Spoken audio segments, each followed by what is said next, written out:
This is like I said, a little bit different apple crisp. We're going to use bread, but I've got 3 of the Honeycrisp apples. Honeycrisps are back on sale for $1.49, which is good. I don't know if everybody's had a chance to taste these apples. They're really, really, really good. I think it's a relatively new variety that's come into popularity, and they're sweet, and they're crisp, and you can use them for baking, and you can use them for eating, and they're good. All right. Right. Did everybody hear that? The season is short right now, and I think they're very, very plentiful this year. Last year they weren't as plentiful. So, Honeycrisp. Like I said, right now they're on sale for $1.49. I'll do my little Food City commercial. Yeah, there you go. No, don't. You can go after class. Let's finish this up first. Okay. I like to, a lot of recipes for apples and things, I don't like to peel them, but we'll see how it looks. So it's up to you. In the recipe I put peeled. I did it in the sample. We'll see. If you like to leave the peel on, I think it gives you a little bit extra fiber. It shows that you're using, to me, the biggest thing is it shows that you're using fresh fruit rather than canned or frozen or whatever. So, and I did look to see what, since we're talking about the Nuval system, I did look, and apples are, I don't know.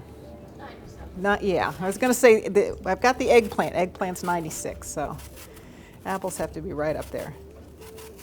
It might give you a chance to, take a look at some of the numbers and on the Nuval stuff. It seems to be the new way that companies are going to promote health and nutrition on things. Make it simpler than trying to read some of the labels. I think the biggest concern for me on reading food labels is you got to make sure that if you're reading the labels, you're also looking at the serving size, because the serving size is really, really different on different things. Sometimes a serving size can be 2/3 of a cup, and you think, oh, okay, that's good. So that's what it is for everything. And then you'll look at granola or grape nuts or something, and the serving size is maybe 1/4 of a cup. And it's like, ooh, okay. That's a whole lot different than the cup I just poured with the whole milk. No, I don't do that. All right, so we're just gonna slice up our apples. I wanted to do a couple of dessert things just to show you that the crock pot or your slow cookers are not necessarily just for pot roast or, let me put that out. I think everybody puts their pot roast or chuck roast in the slow cooker, and that's a wonderful thing, but we can do other things for it. And now it seems like they have so many different slow cookers. They're high tech, and it'll do this temperature and it'll do that temperature, and I don't think it preps the food for you, but some of it looks like it might be able to. All right, and I think I'm going to also, while I'm doing this, I'm going to put our butter in. This is a relatively simple recipe. That's a 1/2 cup of butter we're going to melt. Try that.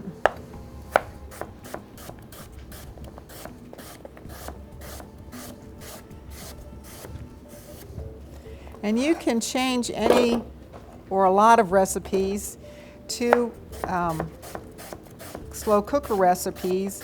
You do need to, if you're doing a recipe that does not include potatoes or rice, you need to take the moisture, put a little less liquid in it. If the recipe calls for rice or pasta, you don't want to do that, because you need double the amount of pasta or water than pasta and rice. Double the amount of water than pasta or rice. But one of the reasons you don't want to lift the lid on the crock pot is you're using the moisture to cook the foods, keeping it moist. It's good to use with lower or cheaper cuts of meat that you need to cook slower.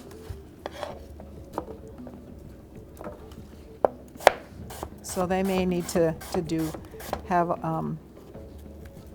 some moisture to cook them a little bit, keep them juicy and tender. Okay, I didn't think I'd be working too much tonight. I was wrong.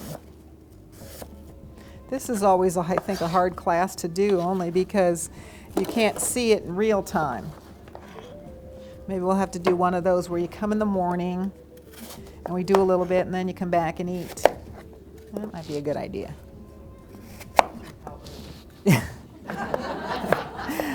I actually started cooking at about 8:30 this morning, so getting things ready and everything. So, all right, last apple. This is about 3 cups of apples, give or take. I think mostly give on this one. We like lots of apples. All right, then for our topping, we're going to use some bread. We're going to try to mix it in this bowl. I was supposed to go down and get, they used my bowls for over the weekend down at the sample station, and I didn't get them back. Okay, so we need to, here I have 10 slices of bread cut up. I'm going to mix it with some cinnamon, nutmeg, a little bit of salt, and some brown sugar. Oops. See what happens when I do 2-part classes here? All right. That's my little piece of bread to keep my brown sugar soft. Does everybody know that? Sometimes the containers that you put your brown sugar in especially have little holes or whatever, and you put your brown sugar in, and then you, right out of the bag, after you get it, it's nice and soft, and then you open it a week later and it's hard as a rock. If you put a piece of bread in, and right now my bread's as hard as a rock, but just put your bread in, and it doesn't need to be covered, just put it in there and it keeps your brown sugar soft. Little tip for the day. Okay. All right, let's check our butter. Ooh, our butter's ready. Our microwave's a mess. All right. So we're going to mix this up a little bit. And since I have a small bowl, we're just going to mix it. I'm going to mix it by hand. I think we'll just put it on here.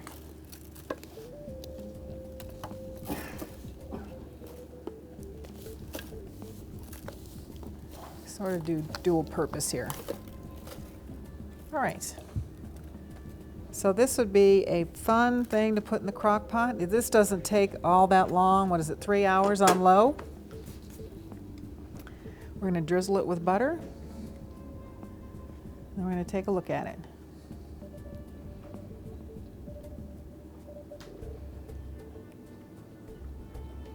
Now, whenever, like we said before, whenever you do the slow cooking in the oven, you need to cover it tight because you want all the moisture to stay in. So I'm going to grab a piece of foil. Oh my goodness.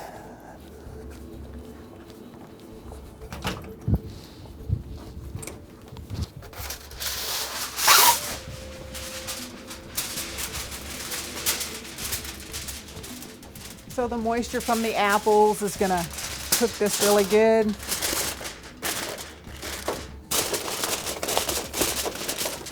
Tighten it up so there's no escaping, and then we're going to stick it in the oven.